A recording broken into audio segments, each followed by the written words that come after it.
Kanina pa yan, sana to kami klase ng 1:30. Tamot na kailang balik pa. Ako mauna ako pang bumaba.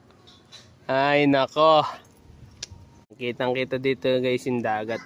Oh, ayun oh, may boat. You see the boat? Row, row, row your boat. Pabing, tamo. Kita, ibababaan tayo dito guys. May makikita kami dito mga baby duck. Ayan, ang dami dito baby duck. Bibili natin cat litter. O di, ano ba yun? Ako magdadala. Para kunyari ay ako yung bibili rin. Wala mo dyan cat litter boy. Ha? Ating i-check price ito. Paano ba to? Ito i-scan nata to. Baka mo daw. Scan natin.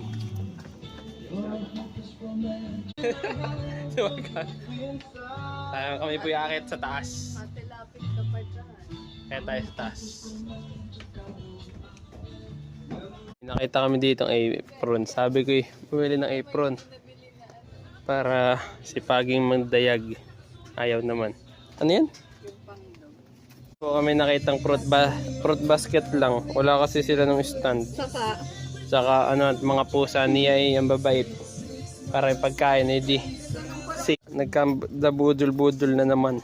Ito yung sinasabit sa likod ng pinto. Sabitan daw. At bumili naman siyang panghilod. Kahit anong hilod mo boy, ipupunta na sa counter, babayad na. So yan na yan.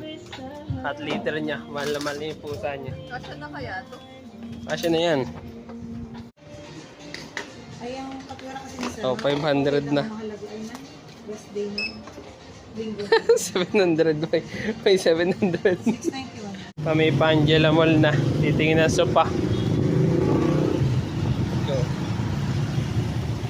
Oh, ito mga sopa. Gusto ni mama kasi yung pael daw. Pael. Kaso maliit. Ha? Hindi, meron yan. Ano?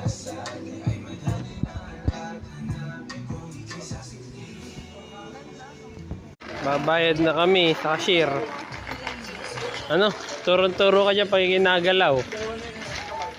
Okay. Bakit pagbigyan mo yung binili mo? Alam mo naman siya magbabayad niyan, no.